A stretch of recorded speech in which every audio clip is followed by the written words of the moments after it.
Okay, now that you've gotten your crash course introduction to Backlink Beast, you're ready to get started and get some backlinks. So the very first thing that we have to do when we start using Backlink Beast is create a campaign. This is a super simple process. Just click on the little plus button on the top, and you want to name your campaign. Now you need to think about this strategically, because if you're going to be doing a lot of usage with this tool, you may want to organize your campaign. So if you have a say golf website, maybe you want to call this one your golf website campaign. So I'm just going to call that golf website. So I have my campaign in place. So what's the next thing that you need to do? So the first thing that I want to introduce you to is the concept of projects, right? Backlink Beast uses projects to organize what you're doing. Now the available projects to you are account creation, submission, and RSS feeds. Okay, these are going to be the ones that we're going to talk about right now. Now the first project, the one thing that you need to do before you do anything else, is account creation. There's a reason for this. So what you're doing is you're going out and you're using this tool to create backlinks for you. In order to create backlinks, it needs a place to put your backlink literally out on the internet. Some of those places may be social networks, RSS feeds, but basically what it needs to do is to create those accounts to actually facilitate that submission. So I'm going to set up my first project here called account creation, and I'm going to rename that to sample account creation for everybody here. So I have my sample account creation project set up here. Now in order to move forward from this point, I next need to create a profile. So I'll go to new account profile. So you can see within my project, sample account creation, I have this profile, and it's called new profile 1. I'll call this sample profile. Okay? So now I have my account creation project, and I have my account profile named sample profile. So the next thing that I want to do is go back to your projects tab here, and I want to double click on the sample account creation tab. So once I double click, it opens up this new window for me. Now this is where you're actually going to create accounts for all of these different websites. So you have social networks, social bookmark sites, Web 2.0 profiles, PDF sharing sites, and Web 2.0 article sites. This is strictly just a demonstration to show you what you need to do to set up an account. Now we're going to go through this a whole bunch of times as we do the submission process. So once you get to this screen, you need to select a project profile. So before I do anything, go through and I'm going to click the sample profile. This is the profile that I just created. So I'm on the account creation sample. I have my sample profile, and let's actually make some accounts on this website. So I'm going to click PDF sharing sites. Okay, there's 13 of these sites on Backlink Beast today. You can see them listed here. Now in order to create accounts on these websites, I'm going to need something like an email. So the next thing that I do is I click on the little email tab right there, and I want to create an email, and I want to use the disposable email feature. This is going to create an email address for me that it will use to actually log into these websites.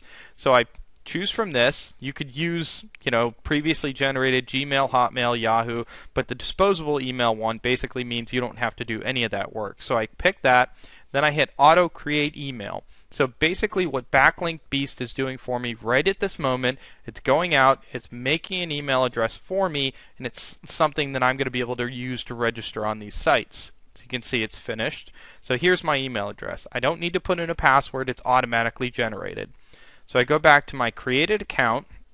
You can see I have all of these selected right now, and what I'm going to do is I'm going to hit start. Now what that's going to do is it's going to go out and actually create the accounts for every single one of these websites that I have listed. So in about a second it'll pop up a browser tab, and it's going to show me here's what's happening. Literally it's going through to each one of these websites. Now you remember I talked about CAPTCHA. This is an example of me having to enter in this information, whereas if I actually had a service that I paid, I wouldn't have to do this. So I'll put those in. My CAPTCHA is all filled in, so it's actually creating all the accounts for me. There it says finish. So I can close this out, and then you can see I've created usernames and passwords for every single one of these websites.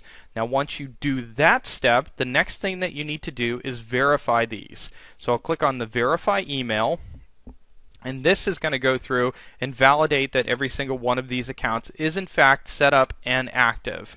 This will take a couple of minutes, so as soon as this is done, I'll come back and then we'll get back started, and I'll show you the other aspects of account creation so we can keep on rolling. Okay, so all of these are set up now. You can see that it says finished, so I close this out, close this out. So now we're at a point now where we've created accounts for PDF sharing websites. This puts me into a position where I can actually do a submission to a site like this now. Now, this is a vital point, okay? In order for us to do any kind of submissions, no matter what it is, we must go through the account creation process.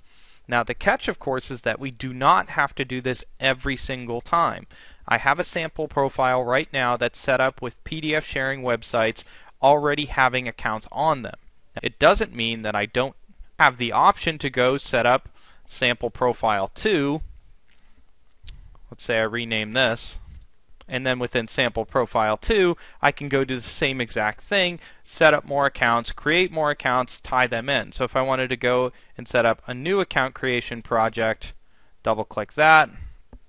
I can do these in sample profile 2 and set up all new accounts on the PDF sharing websites. So because you've done it once doesn't mean that you can't do it multiple times with multiple different email addresses. This is of course how this site list doesn't necessarily cap you at a single submission. You can do this as many times as you want. So in most cases, most people are going to have multiple profiles tied to the same exact type of project. So within golf website, I could have more than one profile. I could have 1, 2, 3, 4, 10. It really doesn't matter. And then within one single profile, I could have a whole bunch of websites. So in this sample account creation, I can go back in here and instead of just having the PDF websites that I listed out here, I can actually set up accounts on social networks or social bookmarks, whatever that might be, and I can go through the same exact process.